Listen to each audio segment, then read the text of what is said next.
Hey. Hey, hi. Good to see you again. Very Yes, nice to see you too. Thank you yes, so and much we for we have coming new on. guests. Yeah. I know we were all confused about the times, but at least we all, yeah, that's what counts. That's what matters. Yes, Thank you so much for joining us again on the podcast. Thank you Okay. for Oh, having me. a different podcast this time. Quite Okay. So I important guess, one. yeah, very important one. So I guess let's start off with Diane. She can give an introductory about who she is and the organization she represents, and then I can explain, why I wanted you guys to actually be on this specific podcast, and then we can take the conversation from there. Perfect. wonderful. Yeah, so my name, my professional name is Dr. Diane Kaufman. I prefer to be called Diana. The what is it? The A instead of the E for my creative self, right? I am a poet, artist, retired child psychiatrist, and I'm the founder director of the Hold On campaign for suicide prevention that uses the power of art to educate, connect, express, and heal. I come from this from both personal and professional experiences. I'm a suicide attempt survivor, suicide loss survivor, personally, and with two of my patients dying by suicide, and also a family member dying by suicide and a friend dying. And I'm just dedicated to doing all that I can to help prevent more suicides, not only in the United States, but across the world, right? And the Talking Back to Suicide podcast is an outgrowth of the Hold On campaign. And I was delighted to meet Kino. Maybe it was, I don't know, a little more than a month ago when Yeah. I interviewed on his podcast, and we hit it off so well that we decided to start this podcast. So, welcome. Thank Yeah, you. it's That's been going really well so far. So just like Diana, Isabel and Karina, were also guests on my own personal podcast. And why I wanted them to join us with this conversation specifically was because how deep you guys are actually into spirituality and all about, reprogramming, the mind, the pattern. I actually shared the clip of that specific part of our conversation yesterday. So I feel for me personally that spirituality and how we reprogram our mind is going to play a huge role on eliminating suicidal thoughts. So like I wanted you guys like, expertise on that and how people can actually go about it, using spirituality. I know we'll probably like touch on certain points that you guys mentioned on my own podcast, but we can bring up again for the listeners here. But I just feel like spirituality plays a huge role in this, and with those thought patterns that you guys mentioned. So, you guys can take it away, touching on that to eliminate suicidal thoughts, because that's what we're actually trying to do, get to the root of all the issues. Mhm. Not let people get to that certain level of, okay, now I want to take my life. Let's solve the problem at the roots. What can I do at the root of the issue itself? Mhm. And I'd like to add to that that on the one hand, it's helping us to prevent having those thoughts, right, or impulses in the Yeah. first place. But also, most importantly, if a person is having those thoughts, how do they hold on and not act on those thoughts, right? And transition and to transform into feeling and thinking a different way. Mhm. Yeah. Okay. So when I had suicidal thoughts too, or rather, I didn't want to live, and I realized throughout watching my life that it had to do with feeling that I am not worthy of being here. Like, why should I even be here? What's the reason? And um, and I found that it had to do a lot with where I come from, childhood patterns, and it sometimes parents are not even meaning to be harmful, but they are too busy to pay attention to me. So I feel like I'm not worthy of their love or whatever it is. And this is the number one thing that I felt like had to be counteracted. So the thinking in that sense has to change. And how can I change that? By it helped me to believe that I am worthy. This is so incredibly important, to think that I am worthy and I have a mission, I have a meaning here to be here. So this reaffirming to myself, I am here with purpose, and I am worthy of being alive because I am alive. And the most beautiful, most powerful thing is positive thinking. And sometimes I didn't have the power to have any positive thoughts, and then I would take what's right in front of me. I'm sitting on a chair. I'm grateful for the chair. I'm sitting on it. So the I think what gets people out of it is the willingness. The willingness has to be somewhere there. I would feel like I want to be happy. How can I get to happiness? How can I get out of this miserable mind space that I'm in? And it's the attention to the things that I can be grateful for. And like I said, sometimes it is really only the things that are in front of me, because I can't think bigger. And then it's I'm grateful I can touch this cup right now, or I'm grateful that I can breathe, or I'm grateful I have the water to wash the dishes right now, whatever in that sense. And it's a reaffirming of that. And affirmations helped a lot, because that's when you say, Kino, like, we are reprogramming the brain. The brain automatically, goes these freeways, highways, depending on what I learn to be true. I think I'm not worthy. I will reaffirm that to myself, and by thinking it, the world will show me proof of that. So I will get myself in situations and people, encounter people that validate this thought that I'm having. So this is also incredibly powerful, realizing that I'm doing it. I'm participating in my own misery. I know this is even harder maybe for somebody who doesn't want to continue. And in that case, I would say, like, the focus has to be, or wants to be, on the things that I can actually like, and even if the tiny little things, and keep doing it, because then the mind automatically accepts this as truth, that I can be grateful, and then more things that I can be grateful for will come towards me. I mean, this is my personal experience. This is how I got myself out of a lot of things. By the number one is the choice. I do actually want to be happy. It's just that then the feeling of how can I be happy with all the misery that I'm feeling? I'm tired. Yeah. So does that answer a little bit? Yeah, no, thank you for being honest. I mean, as you said, it's coming from personal experience. Personal experience. It's like what you guys said, in our episode, it's all about choice. It's like when Karina said, I can go with the narrative, oh, if the world is going to end tomorrow, I'm going to have a fit about it, or, I can laugh about it. Mhm. Well, it's about choice where you want to navigate your thoughts. Mm-hmm. Yeah, I would like to add to, Isabel had, when we were younger, serious depression, really those thoughts of wanting to die. I remember seeing this movie when we were 15 or something, and it was about a girl and a guy that wanted to love each other, and their families didn't want them to, and so they end up killing each other. I mean, they commit suicide together. And then the movie is another hour and a half of them being dead, and all you see is everyone who loved them, everyone who now starts to think, what did I do wrong? And that movie, and my mom keeps saying this to me in moments that I'm depressed. She's like, at least I know, when you said you saw that movie when you were younger, you said you will never kill yourself because you wouldn't do that to us. And what I felt in when it comes to, like, wanting to end life, I feel like it's because we are feeling disconnected and we don't feel loved in some form. Because life, to me, itself is love, and it wants us to live, and it wants us to experience this beautiful, unique thing that we are, that only the person who's living is uniquely that.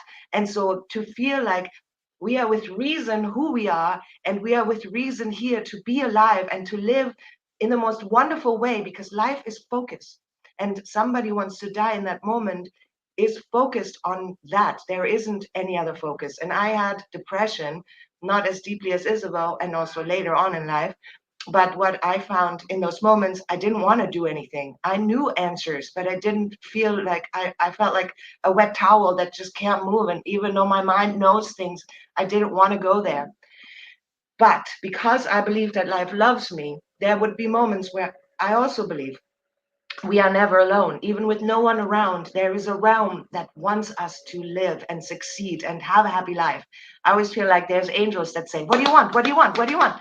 But they cannot do it unless we ask for it, because this is a free will world. And if we don't put ourselves out there and say, I need help, or even if we just talk into the, so to speak, nothingness, then we are disconnected. We're purposely or subconsciously disconnecting ourselves from this wonderful life that is here for us. So in these moments of me feeling like I don't want to do anything, it might just be that I come to the moment of, oh God, angels, help me. I don't want to live. What's happening? And then something will happen. It will be a phone call, or it will be that I decide to turn on a TV and see something that makes my heart dance. Like it could be an animal, it could be some beautiful nature, or also the magic of music. I think music can help so much in these moments when we feel like there is nothing for me. That connects us again. And there's a plethora of music out there. There's so many possibilities to get a certain feeling. And also frequency music, I think, is a super helpful thing. Like I had put that on in my depression times, of like just putting on frequency music for happiness or frequency music for love, you know, and then suddenly I am there where I didn't think I can be in that moment. So there are lots of tricks in this world that we can use if we only remember we are not alone and we are so, so very loved. Every single one of us is here because it chose to be here to have a wonderful experience. So if any of the listeners who have that there, if you can remember that you are so uniquely you, and you want to, life wants you to live, and you are important. No one is like you.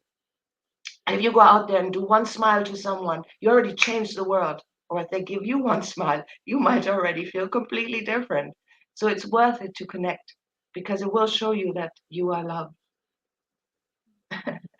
Yeah, yeah. I can see how passionate you are about that. God, because life really is so magical. It's a Yeah, focus. yeah. The last time I had depression was in January. It was terrible, terrible, terrible. I didn't want to do anything. I slept a lot. My mom said, "What's the matter with you?" And I'm like, "I just can't do anything, anything." And then one moment, I was drawn to sit on her piano, and I wrote a song that made me feel like, ah, that's where God is. I could feel this existence of something that loves me again. So every one of us has that, I believe. Every one of us has something inside that makes us feel good. And if we just grab that thing in that moment of thinking like there is nothing, it changes everything. Wow. Wow. Dan, you want to add anything to that before I continue? I'm so awesome. That is, Happy to fish ah. Okay. Sorry, I do cry a lot. But this was Ah, subject. that, that, Magic. That's human nature. That's human nature. It's like what I tell to a lot of guys also, because we want to be men, you know, we want I to be know. men. So if It's we cry, it's like we cowards, but we have to let these emotions out. I so agree. It's human to cry. Don't be afraid to cry, you know. And at times when you just let those tears, like I recall a period in my life as well, while we're on the topic of crying, where I was like, and this was based off, a relationship. Of course, another lady I was dating at the time, and things just like went downhill after a couple of months. And I was dealing like with so much inside, and I didn't know what to do with those feelings. But the moment I just went into this meditative state, like what you're talking about frequency, I just want to like bring up something about frequency as well. And when I closed my eyes and I was in this meditative state and I just let those tears out, like I honestly felt so much more better afterwards. Like, you know what, this will pass. It will pass. It's life, it happens. We move on. but I'm not going to like just stay depressed and want to commit suicide because of a failed relationship that went downhill. Of course, there's other factors at play as well, but just spending the time with yourself, reflecting, meditating, and just letting those tears out, it does help. I'm not ashamed to say it on the podcast to all the listeners that yes, I cried and it helped me. It did help me. I think I guess there's a reason we have tears, right? Cleansing, and that we need to release our emotions, Yeah. right? Yeah, In non-destructive ways. Yeah. We could almost say like it released the poisonous water, the water. yeah. That's poisoning. Sadness. Yeah. I was struck by the word wellspring, right? Mhm. That maybe those toxic thoughts are poisoning that wellspring. But the spring is always what? The essence of it is always clear, right? You have to get rid of the toxic nature, whatever, but it's possible to do that, right? Almost to filter it out. Yes. What you were both sharing before reminded me that on the Hold On campaign Facebook page, there are songs and various posts that I've been making, of course, on suicide prevention.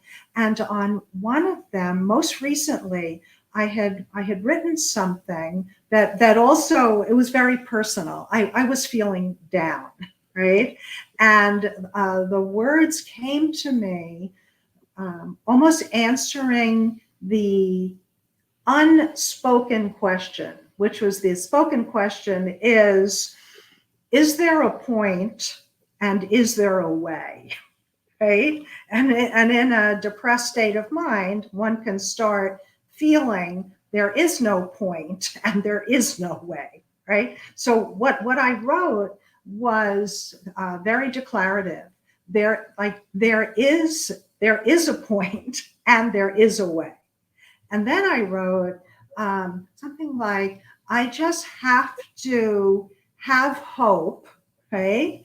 And go out into the world over and over again to find, discover, and create it, right? And one person just this morning, I was looking, she had posted her comment to that, and she said, I'm worth living, exclamation point. Right? And I thanked her. I said, that is so beautifully said. Mhm. And I ended up boosting that post that I made. $20 can go a long way. So for 4 days, for a total cost of $20. And that post has been shared maybe 620 times. And I'm saying it wrong. There was reactions were 600 plus times, and it's been shared about 65 times, Nice. which I think also shows that it was comforting to me, because it was like, well, I am not alone in struggling at times with those thoughts, right? But the idea of having hope, right, and faith and the courage, and the idea that it is there, but we may need to find it, remember it, discover it, and most of all, create it. Yeah, Yeah. we agree with you. Yeah. No, definitely, I agree with that. So, like, okay, the first thing is like back to like those frequency levels that people can actually use, and I know now there's like different hertz that reprogram certain parts of the subconscious mind. Like from your personal experience, which sort of like hertz and frequencies have you used that has actually assisted you with your depression? I can honestly say I wouldn't be able to give you numbers, but because I never pay enough attention, maybe I could one day. But I basically just go on YouTube, a great friend in that area, and put in frequency 4. And then because you can put in any word after that and you will find something, which is incredible. Thank you, people who are posting on YouTube. They give us this frequency, and then you can even, a lot of times when you read underneath, when people post, they say, if you're reading this right now, please know that you are loved, or please, it's really, really sweet and kind. There's so much love in these posts. And for someone who is looking for something that makes them feel better, they can put in frequency for depression and then read some of that stuff, and you won't feel alone, and you're going to get music. We believe life is frequency, energy, vibration. So that energy, that frequency that we're on, which is low in that moment, can automatically be raised. It doesn't have to add any thought. It just happens. That's how powerful music is.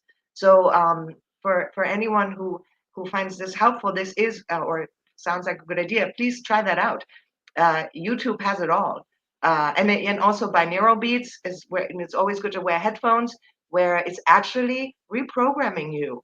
And it's subtle, but strong enough that hope will come back, that a spark will come back, that something will come back, that which is needed to connect again. Because I do believe someone who wants to die is disconnected in that moment, completely disconnected to what we really are, which is love and life itself. We are life itself, which loves us. Only Yeah.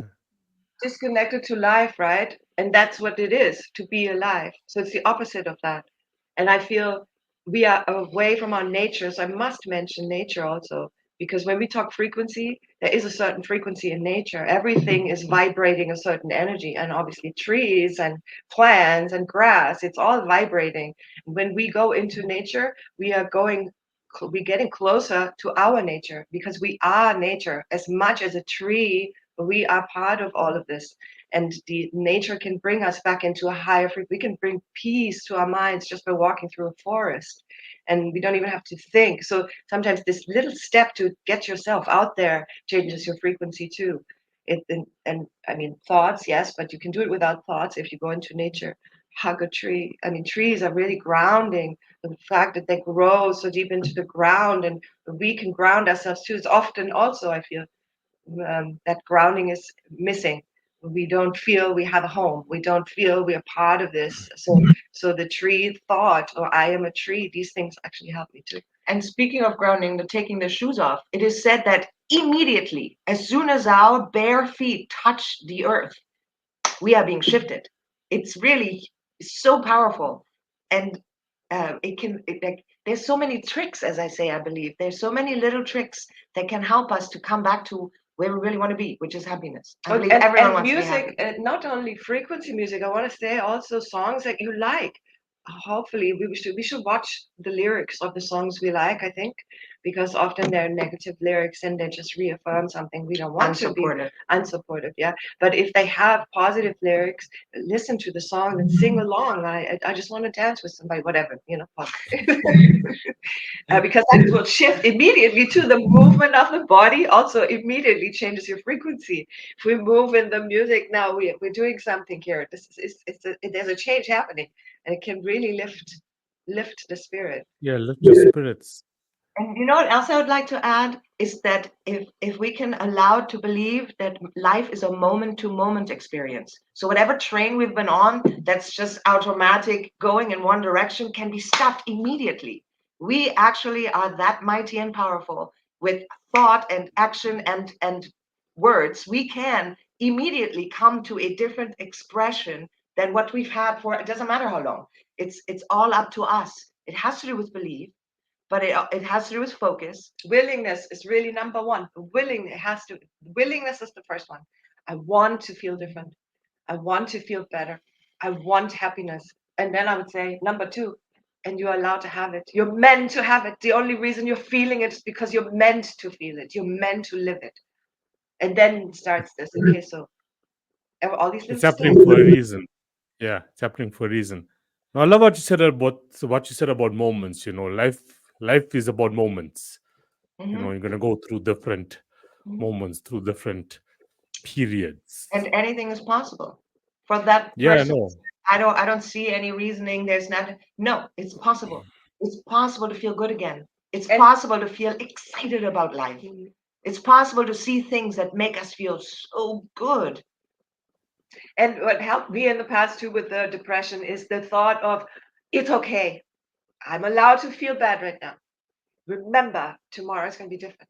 This moment to moment thing is like tomorrow is going to be a different day. Tomorrow I will feel different. Or even in And an then hour. and then allowing the pain, because usually, I mean, usually somebody doesn't want to live because they lived through something or they had experiences that were just, and allowing these to pass is also incredibly important, right? We have to allow the feelings with the thought, but tomorrow can be different. And so it's not pushing away that I feel bad, but it's allowing it and then choosing, I'm allowing it now and then do something different. So not to, because I've done that too, spiraling into darkness and sitting in a well in my mind. I felt like I'm sitting in a well and I sit there and cry and I allow myself to cry there. And I can do that for days and months. And but to Not at some anymore. point, yeah, exactly, not anymore. But to at some point to say, now is the moment of change. Now I'm allowing myself to do differently after I allowed this, letting it out and I don't Yeah. know. Jumping Like around. Diana, if you recall, we had the conversation last week again because we also had a guest 2 weeks ago. I was also talking about just accepting, you know, accepting your life. Super important. Everything that I reject, I actually create more of, because now I'm putting the energy towards the not wanting it and I just get more of it. So it's okay to embrace it. It's almost like I embrace it. I really take it into my arms, myself, my sadness or whatever, and then console myself and allow the tears, allow the washing out, with the thought now and then it's going to change. I'm allowing myself to change it after that, after the release, after. I'm thinking of perhaps a person who's experienced a clinical depression as defined by certain criteria. In the U.S., it's the DSM-5 statistical manual. At least 2 weeks of a sustained depressed mood, change in sleep, too much, too little, or awakening during the night, early morning awakening, or oversleeping, too much sleep, change in appetite, too much, too little, loss of interest, hopelessness, suicidal thoughts. There could be irritability, anxiety, anger associated with it. And in that depressed state of mind, that there has been shown through studies that there's actually different parts of the brain are being, in a way, their function is being exaggerated, or possibly it's like offline, which is in terms of our prefrontal cortex, our problem solving abilities. And very often it could be that, sadly, after the death by suicide of an individual, the family and the friends will be saying, but they were loved so much. We loved them, and we also showed them our love. And with great bewilderment, not understanding how the person didn't feel that love and concern coming to them. But it also has to do with the change in the brain that's happening during the depression. So there can be time distortion, right? That the person is not thinking beyond the moment, and the moment that they're in is really dark and despairing. Or their brain is pulling in information that's validating their mood, right? Or hypercritical, right? And almost looking for the negative because their brain is being activated that way. So it's interesting because I think it's a two-way phenomenon where, on the one hand, from a biological point of view, the brain is functioning in a depressed way and is feeding into the depression itself by the way that it's allowing us to think. And then on the other side is also perhaps habits of our thought, which can feed in, like negative habits of thought that we've developed over time through life experiences. Such as, through trauma, fight, flight, or freeze kinds of responses that also feed into feeling depressed. So it's a two-way phenomenon that expand on each other. And I think part of it is of maybe overcoming or getting through this is having the awareness that the depressed state of mind is not the true self or the full self of what that person can be, right? And that this can be changed, and it can be perceived as a part of an illness or a momentary not okayness, but it's not fixed in stone that that's the way that I am and I will be forever, right? And that the only way out of this is possibly to kill myself, potentially to end the pain, and to stop being a burden to other people, right? So the thinking gets all mixed up. I just wanted to share that into the conversation that we're having. And if you have any thoughts about some of the things I shared, Isabella and Corina. Well, I had the thought that it would make complete sense that if I am having a certain thought progress, that I can see that on the brain, right? Because it's a reflection of the thinking, and then maybe that area isn't the what did you say? The frontal cortex isn't prefrontal cortex. It isn't about problem solving. It's about misery, and that might be a different area where I'm feeling emotionally drained and on. Another thought I'm having is focus. Yes, I can shift my focus immediately if I want to. That's why I keep saying willingness will be number one here in the whole thing. But with a focus, I can shift my thinking. I look at something that makes me happy because sorry, the issue that I'm seeing is the spiraling into the darkness, which is what you were saying. Then we are almost attracted to those things that prove us right. It's about proving ourselves right. I feel miserable, and I only see misery. And I'm watching the sad movies, and I'm listening to the sad songs, and then energetically, because we send energy and it returns to us, we will get more of that. There will people always validating what we just felt and where our focus was. If we get this awareness that it's up to us and we have the power, we're great, like so we have the power to change it. It's always up to us. I can consciously say enough. Sometimes I think of the movie Love Actually, when he walks away and he says, enough now. This scene is so intense for me. Enough.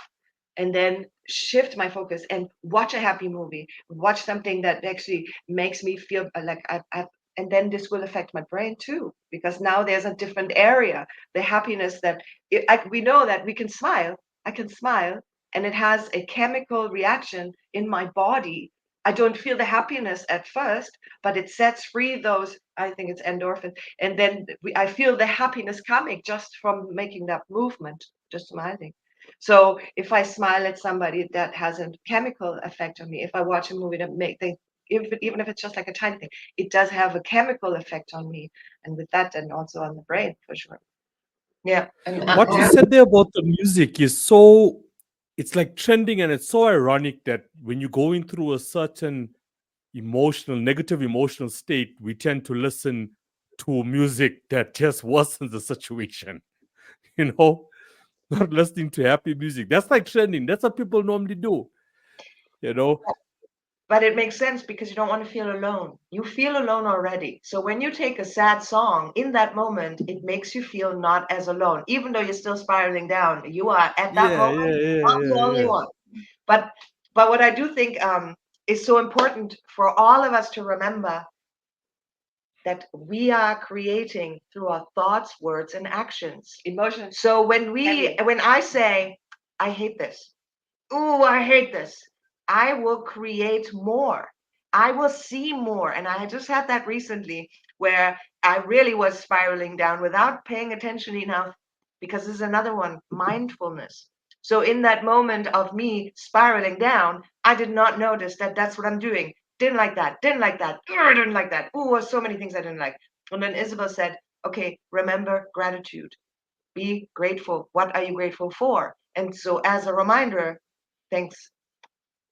I was thinking, okay, wait a minute. Okay, What am I grateful for? And then it was so simple. I'm grateful for my car, for my comfortable bed, for my blankets, for my pillow, for my apartment, whatever, for my hair. It doesn't matter. There's so many things that we can be grateful for.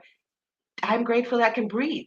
Okay, maybe that wouldn't be the one. If somebody wants to die, they're like, whatever, I don't care that I can breathe. But there's so many other things then. I'm grateful that I have these eyes to see. I am grateful that I can hear the birds or whatever it may be.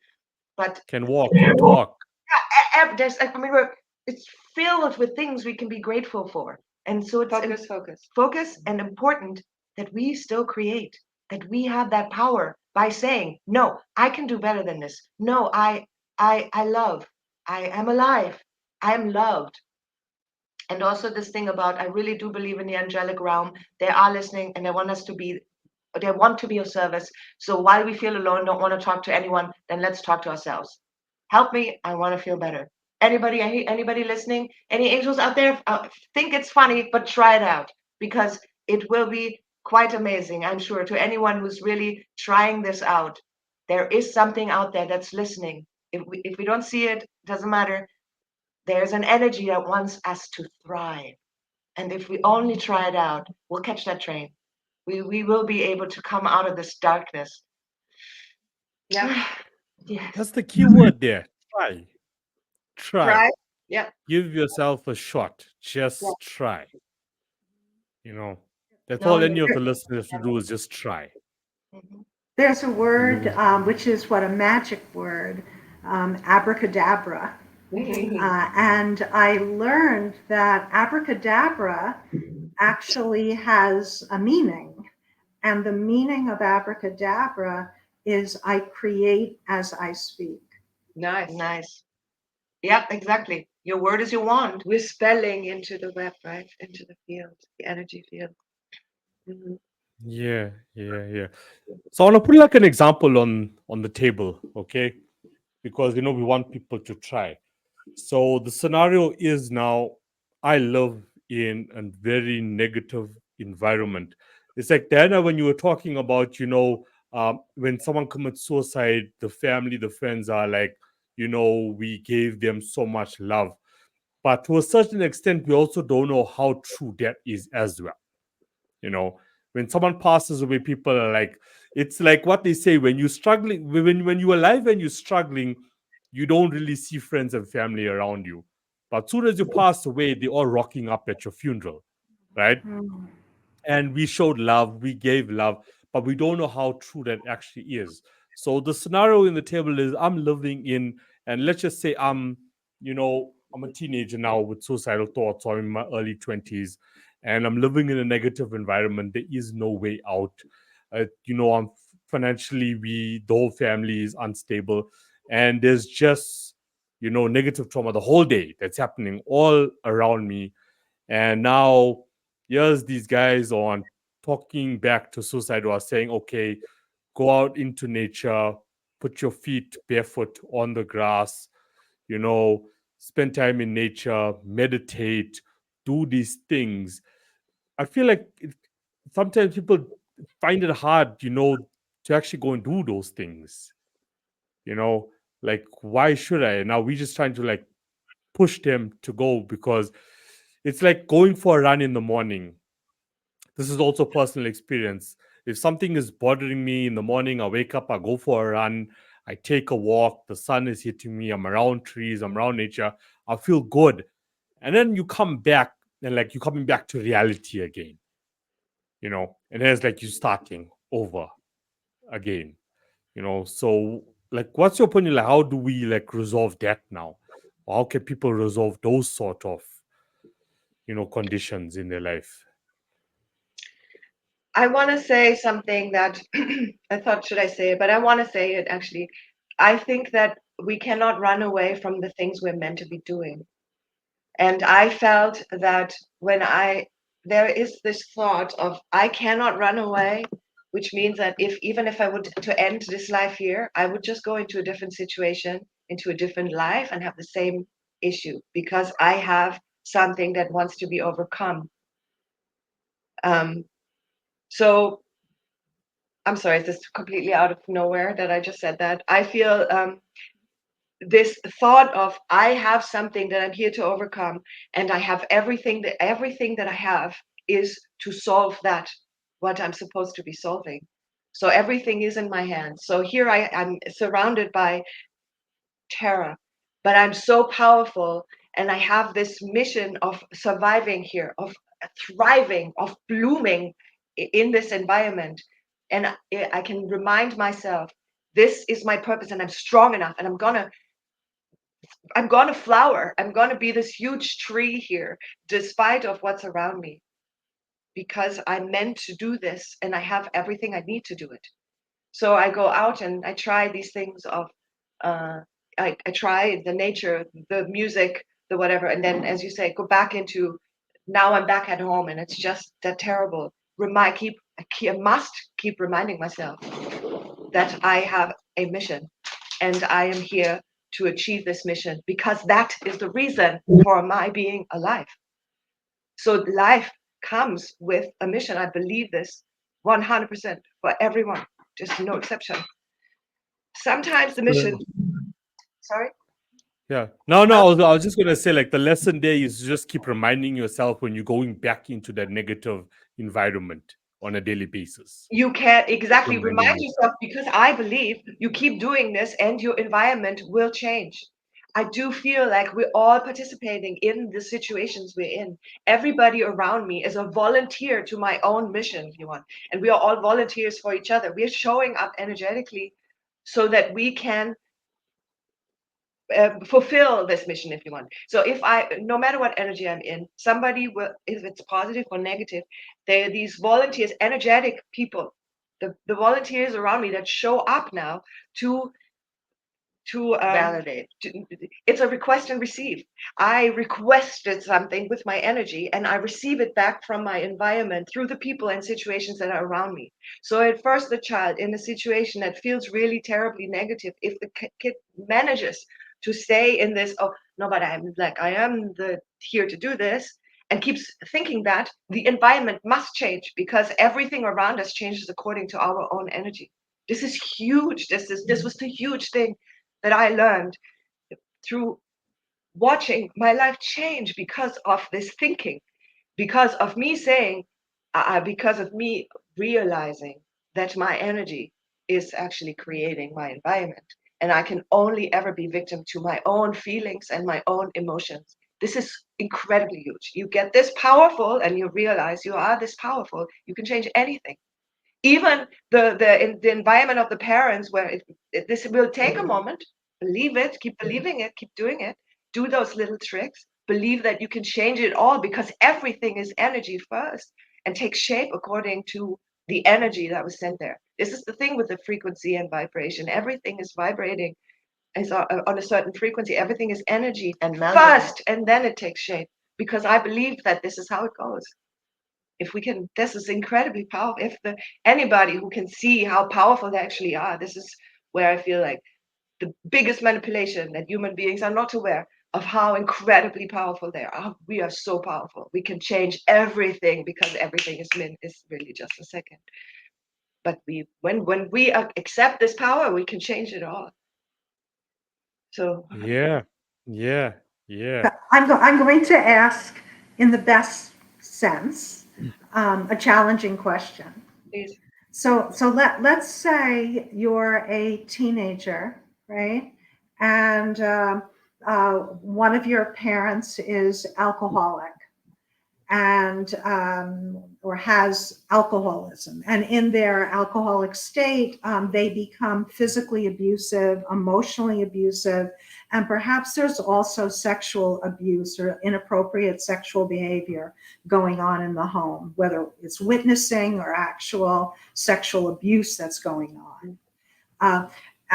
What would you recommend that teenager do?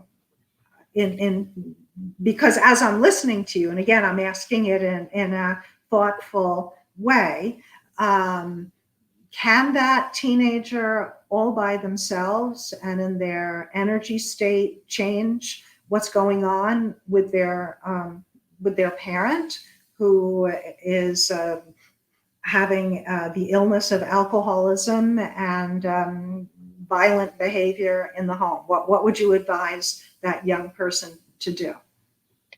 I would like to, this might not be for everyone, this answer now, but I do believe, here's the thing. We grew up with having fear in our home too, of a parent, and it made it very difficult to step out of that fear. However, if I would have known at the time that fear makes you stop everything, it just doesn't move anymore, where love is a consistent movement. Nowadays, I look at my father, who's in the everywhere realm, and I love you. Um, I look at him as an angel. Everything that he did to me, or rather for me, because it made me who I am today, was with reason. And I see someone that didn't understand love the way I believe I understand it, and that didn't, that couldn't step away from expecting something from the outside realm that couldn't be delivered because it wasn't me. You know, the things that he wanted me to be wasn't possible because I stand for me and have always, for some reason. Thank you, God. But so it wouldn't work, and we would have this thing. So if I would have known that if I can, that the fear makes me stop, and I would have been able at that moment to trust that there's a reason, to trust that I am actually safe, even though I'm not physically safe. It doesn't, it's actually, I believe we can fix it, or not fix it, but change it with a state of mind that says, I don't know what it is, there's a reason, and actually in thought create this person differently than how we experience them, which is a big thing to do. Because if you're a child and you see, and you have to be a little bit older now to mentally understand what I'm saying, in the sense of, if your parent is doing something to you and you don't think of them as, oh my God, they're going to hurt me again, but rather, no, they love me and they're doing their best, and love is out there, and it's a form of healing, and whatever these thoughts may be that actually serve the perpetrator, serve the person in a loving space. And I know that is difficult, but if we can go there, I 100% believe it shifts things. Because as an adult, I've seen this happening, because I'm solid within myself, and I don't fear. I consider myself a hunter of my fears. I believe we can release them, but as a child, of course, it's much more difficult. But if the mindset is actually still sending love towards a situation, it will shift. There is no other way. Something will shift, because love is the strongest energy that exists. It is the life force itself. And a person that's being harmful to someone else is not in that space. They don't know. They got disconnected in their own experience as a child, most likely. And now they don't know the love that they could feel if it energetically is given. I've seen so many people change by me not responding to what they're doing in my field, but allowing them to believe with belief, you're doing this because you don't know any better. But I send you love. I wish only the best for you. And I generally always see change, because this low frequency can't exist with a high frequency. So for the teenager who's going through things that I wish wouldn't go through, there is a purpose and a moment, and there is power in some form of acceptance. And of course, always speak up. Try to find help. Absolutely. Yes. Not alone. Go and communicate with someone about what you're experiencing, so outside forces can be of service to you. But also, again, if we can love the moment, we can find the love in the moment, we will shift something. It's just that when we fear and we're like consistently, this is going to happen again, and this is going to happen again, we're kind of creating more of it. So a parent can change a lot if we can go there, not to expect them to be the same again, to rise them higher, and this is an energy thing, but I've seen it happen. This is not made up.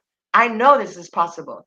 I'm just saying that the younger we are, the harder it might be, because we're not as solidly standing within ourselves. We can easily be scared, much more than. I'm not sure if I'm going to say the mnemonic correctly, but I think the word fear has also been described as something like false experience appearing real. Yeah, yeah. And it feels Yeah. real, and that is, but it's an energy. and the energy puts out, the feeling puts out another energy, the same, and now it needs to be reflected back. So this is a vicious cycle, that can be stopped if we don't go with it. And Yeah, in the situation, if I, yeah, of course, please. no, I mean, number one, what you were saying, like my immediate thought was, not alone. You are in the situation, immediate, tell somebody. I mean, right, tell you what, you shouldn't be in the situation at all. Mom should protect you, or you should be protected somehow. Somebody needs to Tell know your aunt, about your this. uncle, your Involve, whoever. then that's the material environment. If dad is capable of listening when he's sober, have conversations there too. You hurt me. This is you need, this needs to stay. There's also I had this is standing up to your authority, to the father figure, to that is incredibly empowering when we can do that and we face those things that are that we can feel are not aligned, and obviously the abuse never is aligned. To face that and face the abuser and speak up, that is an energy shift as well, huge. And I've noticed because this is very similar actually what you're saying here, background. And this is always alcohol involved because then they are not clear and they do things that they're not aware of. So this awareness, giving this awareness and standing up to this is also huge. It shifted everything. I stood up to my dad, shifted everything. And interestingly enough, there was an awareness from his side. They don't mean to hurt us. They love us. They In just their get own into way. their own weirdness and into their own disconnections from the past and the weird patterns in the brain and the excuses that make it okay, or the closing their eyes for. But if somebody opens their eyes, they don't want to hurt us. I 100% believe that. Our parents do not want to hurt us. They're just victims themselves. They, majority, the hurt, right? The hurt people hurt. So it's It's a disconnect. Yeah. It starts in the parent and then goes down to the yeah. child. So there is. So my answer would be: first, you talk to somebody, then you also approach your dad in sober state, and then ask, spiritually speaking, ask for guidance, because I think generally the most empowering thing that a human being can do is connect to the divine, because there is a higher Yes. power. Whatever, Yes. this can really empower us, and it can really guide us to where is the next step, because this is the bigger picture. The divine sees the bigger picture, sees all those volunteers, if you want, right? So the alignment there can take us these baby steps that really lead us into the right direction and away from the material weirdness sometimes. So spiritual, I feel like the truth is in the spiritual, is in the energetic realms, much more than the material. Again, first spirit, then first energy, then material, materialized energy, things. Like, People. the two most important words that I've taken away from this, and I hope all the listeners do as well, that we haven't mentioned a lot, like on the show, is energy and love. Energy and love and the divine. Like so I got this book also. It's a book of all those affirmations, like when it comes to intelligence, love, and all of those. And I was always skipping the love part.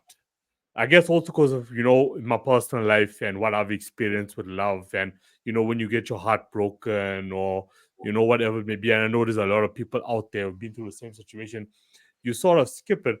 And a few weeks ago, I decided to tap into those affirmations about love.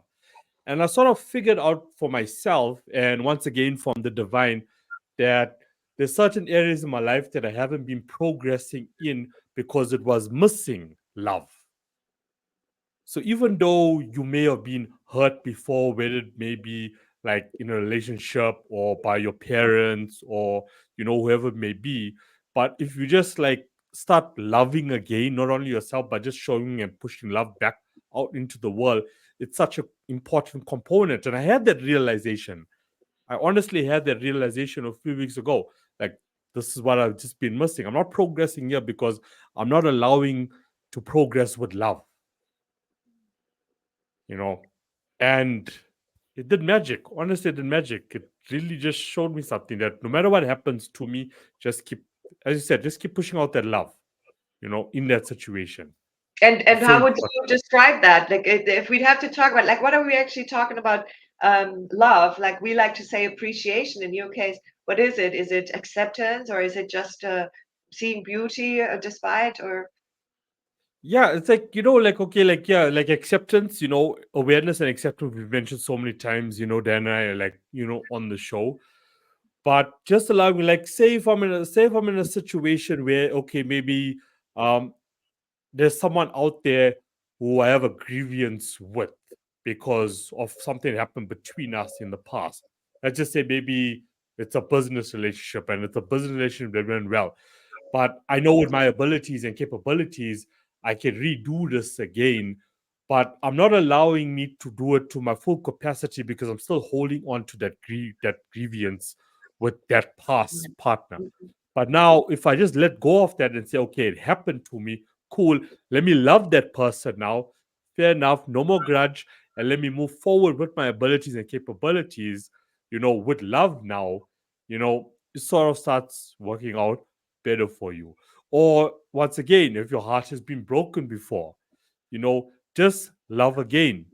Don't hate that person that broke your heart, just love again and look, we move forward. Accept love, I just want to release add. divine love. Yeah, and I want to say there, it's just so important to keep the heart open. This big saying like protect your heart. I mean, I 100% do not believe in that. I posted about stuff. Like, it's not about protecting the heart. It's really keeping it open, like you say. Like even if you were hurt, because that's the problem. Often we are being hurt, and then we close Shut off. up. We close off more and more and more until it's all clustered there, and it's really hard to get to the core Mm. of it. So yeah, stay And learn open. to trust again. Like, I know one of the affirmations is about like doubt and bitterness. Don't allow those things into my heart. So someone has done something towards me before that just put me in this bubble, just like get out of this bubble. Don't have don't allow bitterness in, don't allow doubt in, and just trust again. Just learn to trust. And if you can't trust people, as you guys have mentioned so well throughout the show, is just trust the divine. Look up, trust the divine has your back. Trust the bigger picture. Yeah. That's Yeah, yeah. Trust, yeah. and I think a big one is self-love too. I think in general humanity has a bit of an issue in there, or they go far in Yeah, yeah, yeah. one direction. But if a lot of times people give to others and have a really hard time giving to themselves, and this is where I think depression can come too as well. When we stop, we don't acknowledge that we need things, that there is uh, well, that we are worthy of whatever having. What am I trying to say? The constant giving without actually allowing self, or that we are mighty, worthy. Damn it, Miss. I'm feeling like I'm having the perfect words that I can't grasp right now. Where? Come on. Um, what am I trying to say? If we can look in the mirror and say, I am worthy, I am unique, I am existing with reason, I am alive to live, and really look into our own eyes in the mirror, we will see things. A lot of times people don't want to look in the mirror, or they don't actually give themselves the time to see themselves. That is such a wonderful way of bringing love back. When you love yourself, you see yourself in the mirror and say, I love you. I see you. You like talk to yourself like your best friend, like you would talk to your best friend. Because a lot of times I think people also use their bodies more like it's not as worthy than whatever, taking care of somebody else, and then their own body is not getting the things that it needs, and it's okay in that moment. But actually, the more we give attention to ourselves and appreciate ourselves for being alive, the easier I think it is to come back to really seeing it too, not just we start from within and we will see it on the outside. I want to, if I may say, Yeah, I like this best friend. I would actually say parent. Be a parent to yourself. well, that because depends on what then, kind of parent you have. I mean, no, the parent that you would want to be, like the loving parent that you maybe didn't have. Be that to yourself. This is where the self love comes in for me, where I feel in the depressed moment, what do you need? What can I get? What is it you need right now? Do you need do you want to have a nice something warm to drink, a nice tea, or do you want to have like a piece of cake, or do you want to Do you want take a like bath? do you want to yes? Do you know what do you need? It's this we have to ask ourselves this question. Everything starts with the question. I always feel all the answers are out there, but we need to ask the question. So if we can take that energy towards us, then what do you need, and give that, and just these tiny little things that make us feel better, because we can give these things to ourselves. It's just a focus thing. And sometimes we get so caught up in the outside world, we don't even see us as actually the main actor in this whole experience. We are the ones we need to take care of first. That's nothing selfish. That is healthy. We start here and then it goes outward. So Yeah, yeah, yeah, yeah, yeah. Diana, anything else more from your side? I'd like to ask you both the question that let's say someone has experienced tremendous loss in their life, and they're feeling that life has been unfair to them, or how can there be a God when terrible things perhaps have happened to them, or they look around and there's so much sorrow, terror, and things that are wrong in the world, right? Um, what would you say to that person? That I look around the world and I don't see love. I see division and hatred. Here in the United States, it's election day, and I'm sure everyone from every political persuasion is on pins and needles to what's going to happen with the election, right? Not only with the election, but the aftermath of the election. And certainly there's been tremendous division and animosity and hatred going on. How what words, of comfort or wisdom, would you share? If somebody says to me, I only see terribleness, I would say, please look closer, because this is a focus. So I can see I mean, yeah, this is a fact. There is everything out there. I can look at all the horrors of the world, or I can look at the life affirming things of the world, which nature and animals give you immediately. Because nature, you can watch even the way sometimes trees grow and they support each other so that one didn't have to die, or how animals are freely doing their thing, or if it's a dog or a cat, they might even run up to you because they really enjoy sharing the love. There is love everywhere. There is also suffering in many, many places. So this is a focus. When my mom says to me, oh my God, did you hear what's happening over there? And it's so sad. And she's like getting into this emotion of, this is a spiral. It's so terrible. And then I say, if you really want to help this situation, if you can go there physically, because you are involving yourself now, if you can go there physically, go, do it and help. But if you cannot, send love, send trust into this field. Don't send, oh my God, it's terrible, because that is the energy that's already existing. And we are not supporting by thinking it's terrible. I know it is terrible. But if I want to help it, I need to this is what I do. I believe everything has its reason. And I don't understand it. And I don't even think that sometimes I would not put it like that. But it is there. So it's already there. Now, how can I help it? Energetically or physically? So with energy, I will give it trust. I will give it love. I will give it, may this all work out the best way for all of you. And I think of them, showering them with love and light, and giving them positive energy, because that is, in my understanding, that is serving. I have seen people become something different by me.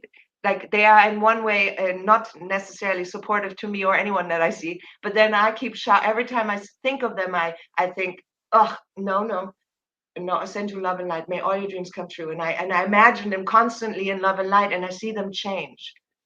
And now I totally forgot what your question No, was. I got but it. yeah, okay, I'm good. gonna say something. No, yeah. I feel what I would say to that woman is, yes, you, Person? or to that person, you have the power to shift your focus, and it would probably be helpful to go closer to home right now.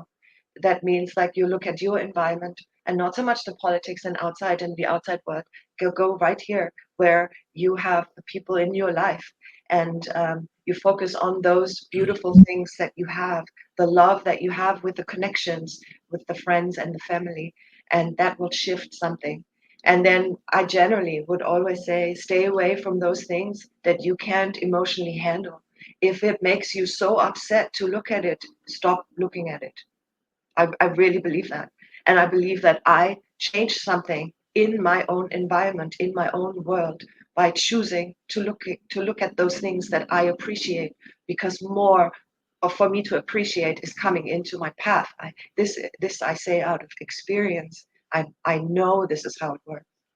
I would also say, from a higher perspective, I only see perfection. This sounds weird, but everything has its place. There is a request and receive consistently happening. Sometimes the majority of the time, we're not aware what we are requesting. But by looking at what we are receiving, we find the answer, what we have requested. And there we have the power to choose differently and to request differently with the awareness that I can request differently. And this has to do with focus again and with positive thinking. I would also say to that person, nothing ends. I have personally experienced that even a dead person can still talk to me, can still appear to me. I can have conversations with them. They do not only show up in dreams, they also are available to me if I want that. It's possible and it's believed, because everything, my truth is what shows up in life.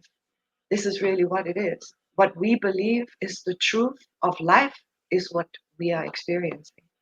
And this is where we are so powerful, because we can choose what we believe, and we can keep thinking the same thought. That's what belief is. And then it becomes our truth. Our truth is our reality.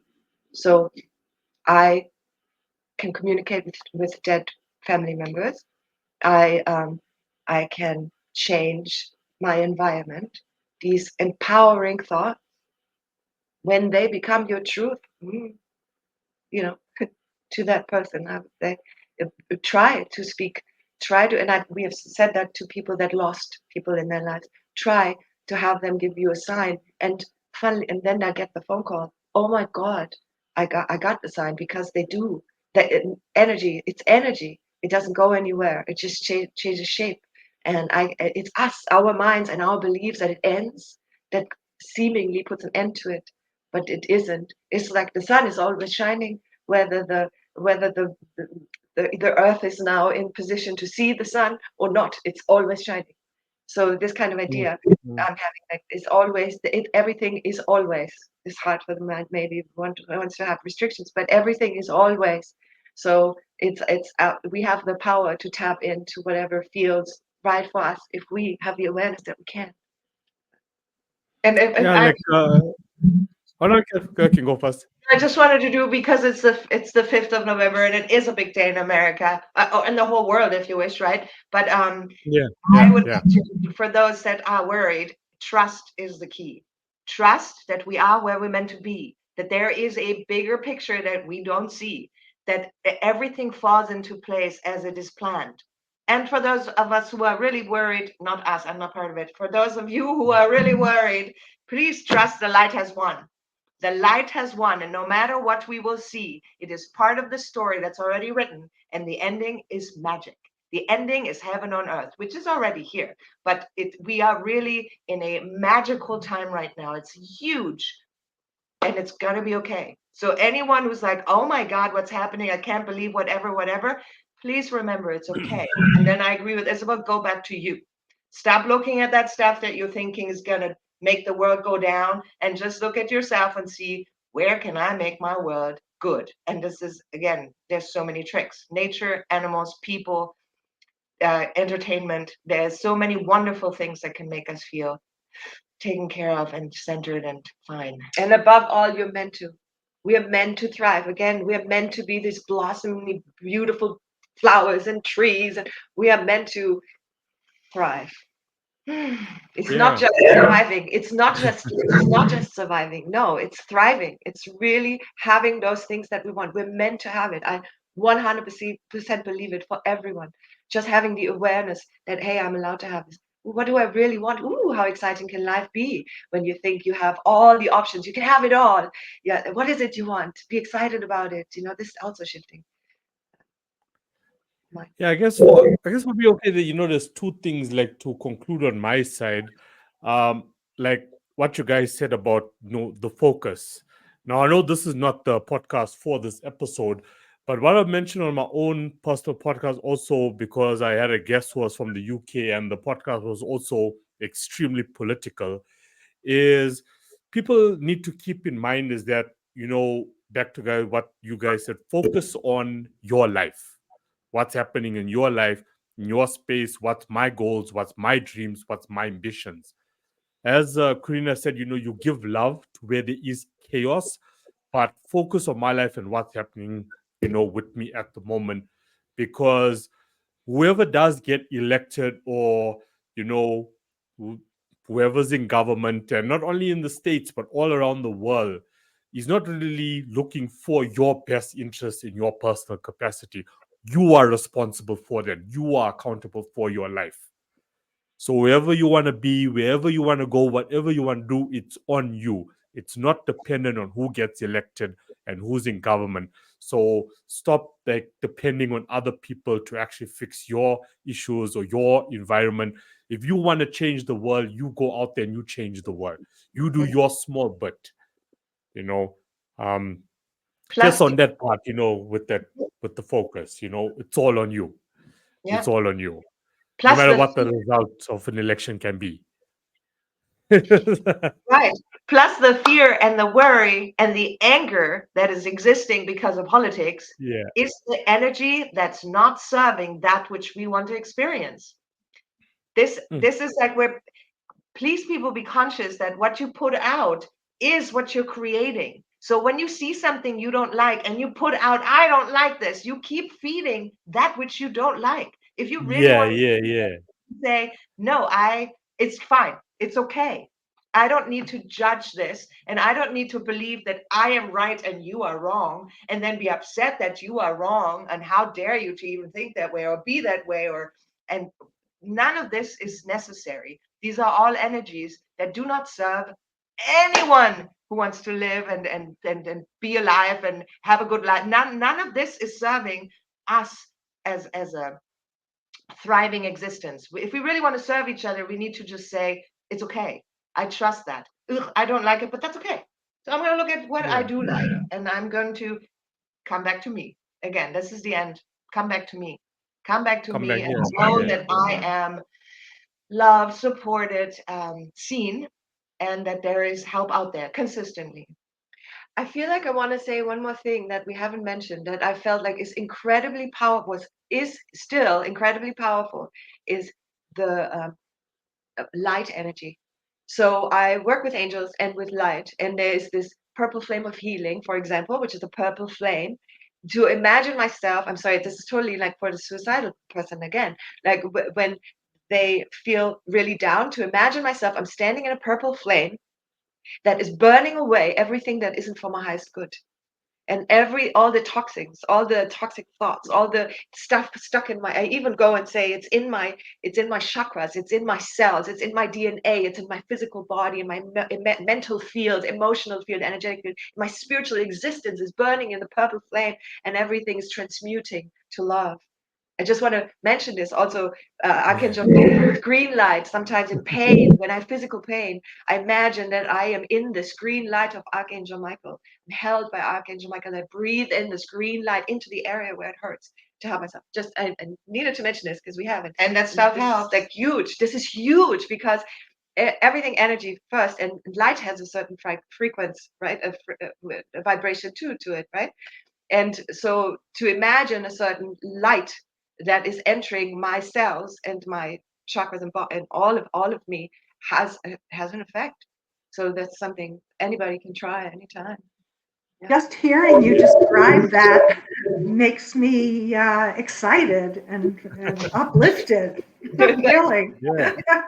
Thank Corina you. actually, took the thought out of my mind when I said, there were two things I wanted to mention that goes back to Diana's question about someone who's going through life at the moment and it's only bad thing that's happening to me is because you are attracting bad things to happen to you, you know? So if a bad thing happens and you just focus on the bad thing, then of course another bad thing is going to happen. Then you concentrate on that bad thing, then the bad things happen. But the next time something bad happens to you, and you're in a depressive mode now, and the suicidal thoughts are coming, think of something positive, and that's now going to change the course of what happens next. And you can say that to an adult because it's really hard to say that to the child that grows up like this and says, "Oh, I'm attracting it." So this child has to first accept or adopt the mindset of, I have the purpose for overcoming this. This is why I'm here, because I'm here to feel good and to get through this and feel good. Yeah. Just different step depending on whether. Also, I think there is a key for each one of us that no matter how old we are, there is something we love. We know that each one of us, if we take that moment, we think, what is it I love? What is it I love? We will find something. And that can be the anchor in those moments of like, and again, I know in the depression times, I knew my anchors, but I didn't want to go there. But eventually I was pushed there. And I don't even think I was as low as sometimes people can go to, and obviously when they end up killing themselves, they were way beyond what I'm experiencing. But there are anchors in us. If we can think of what is it that I love and just take a little step towards that, I believe we will be pushed even more into that, because this is, again, we are so unique, and each one of us has things inside that are only us, that make us us, not comparable to anyone else. Maybe similar, but not at all like that one person that's looking at themselves or looking at, who am I? There's an anchor. Find that anchor and use it. Go in that direction of that anchor. If the smallest step will make a difference. Yep. As you do about love being that energy, that healing energy. I mentioned before the Hold On Campaign Facebook page, and there's a song that is on the page. I and Elliot McKenzie wrote the lyrics to it, and he's the singer-songwriter. And the title of the song is Suicide Lies. So it's talking about how suicide is not your friend, does not have your back, and is infiltrating your mind with things that are not true. And once we can see that truth, there's hope for us not to act on those lies, right? And to save our life. So a woman posted a comment to the song, and she says that one of her sons died by suicide.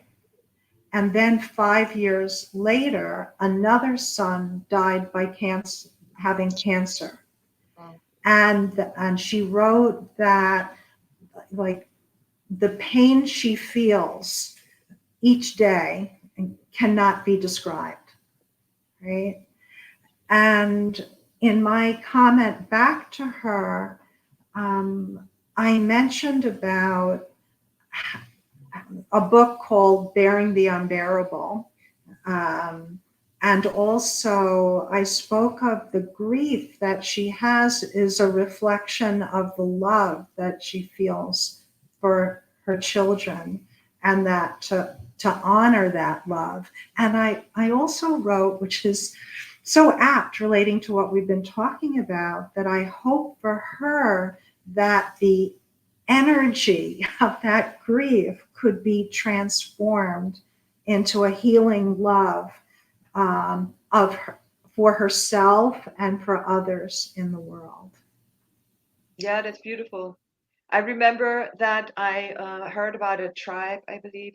I'm not sure where exactly they are, but the idea of celebrating when somebody dies. There's no sadness whatsoever. There's this, wow, they made it to the next step. Yoo-hoo, we're gonna meet them again at some point. And there's this all positive, no crying, no suffering because they left. Because the idea is, and I very much resonate with that, we will all connect again. There's no real disconnection. It's all just this illusion of, it's just for the experience. At some point we'll all come back together to this oneness, to whatever. This is my belief, which is definitely helping in feeling positive there. And where's my point? Yeah, so I feel like this is dangerous. In society we learned that we're supposed to suffer, and then this is a very, feels natural, but I don't know if it is. It's just a certain, maybe that it's just a certain understanding of how things have to function, all these things that we learned of how life supposedly works. I love that you commented to her like that, because I feel exactly the same. Transmute this suffering into some sort of appreciation. That's the energy of love I see, as some sort of appreciation for the beautiful present you had with with these people in your life, and even that's going to be much later on the journey, the appreciation for what happened. I understand first this is phases, but then when the mindset goes to everything is for me, everything is my journey here, and again it's all about staying in, having this happiness that I want, and walking through the steps that I'm given. And no, super important, no comparison. Do not look at others, and don't compare yourself to other stories, because that can really get you down. Compare yourself to other stories only in the sense of if it lifts you up, but not if oh, but I had it worse, or you have it, usually this I had it worse. It's just reaffirming the victimhood of the situation that we're having, and as a victim we're powerless. As long as we feel we're victim to a circumstance, no, zero power, zero. It has to come with the, I have the power for change, and then even the suffering can become, it's peace. It's actually having peace of mind and heart with what is. And the peace for me, for the worst things in my life that happened, the peace came when I accepted, actually, when I found myself in the situation, my energy in the person, in the situation, and I accepted this. I asked for it, not consciously. Before I came here, I asked for it and I received it, so that I can expand towards it, to outside, expand above it. Really, it's becoming this bigger version of me, and I think this is a journey of a human being, to just expand, expand further, further, further away from these restrictions that were set on us with the mindset, with stripping us of the power that we actually have, with telling us human beings are ugly and terrible, destructive, and all of these. It's like telling the child you're not worthy. Of course the child's like, what? Yeah, I mean, yeah, as human beings. So just growing beyond that, and we all can do it. We're doing it right now. So maybe for anyone who has depression, is also like, I'm not alone. I am here on a very important journey with everyone around me. Yeah. And we have the opportunity to watch ourselves become something greater than we ever were before. And we're all doing it together. And see the love of life. That is so worth sticking around for. Anyone who hasn't felt that yet, please look a little closer and shift your focus and see that it's there. And find yourself loving what you see, and then feel the love coming back to you. And you feel loved, and you are loved, and you see the love, which is magical. Life is magical. Yeah. Don't be consumed by all your problems. Look for the beauty. Yes. Look for the beauty in life. Too many people get so consumed by all the problems they're going through that they just fail to see the beauty. The problems will pass. It will pass. We, as in this life, we're not gonna be here forever. So stop acting all like, also, I'm gonna live forever, so I need to be consumed about those problems. Let me rather take my life now. No, the problems will pass. There is a divine plan for you. So just trust. Once again, trust. Like I was teaching Diana when Corina was, teaching me about, trust. So yeah, we got that trending now, I love it. I love it. Yeah. We have on our website a song now. Oh no, we're gonna sing that. Yeah, tomorrow. And Safe and All Is Well is a song that you can free download right now as MP3 from the website, because that's also something to feel safe and to feel that everything is well. That's super important. That can really throw us into our deepest fears. Yeah, affirmation song. I also want to say something really, I find that incredibly important for human beings, is that I stand behind that. A sacrifice is not honorable. There is something about this feeling of, if I sacrifice myself, I do say, like if I go into the pain, this is a sacrifice too. If I allow the narrative of suffering, that's a sacrifice. And we don't have to see it as honorable, because it's on the opposite side of life. The sacrificing is the opposite of life. We're here to live, not to end the life that we were Yep. living. So, I don't know. And remember, you are loved. Everyone who's listening, you are so loved And never alone, and so unique. and always supported. Ask for it. If not the people around you. This was great. Hey, this was great. Honestly speaking. And if there's any listener out there that doesn't understand the bigger picture of what this conversation was about, please reach out. Reach out to the Hold On campaign. Our truth is all over on social media. Reach out, if there's anything. Because, when it comes to integrating spirituality into, the main punchline of this podcast, it can become very difficult for people to really understand what you're trying to say, like a simple thing as go and stand barefoot outside. That sounds stupid.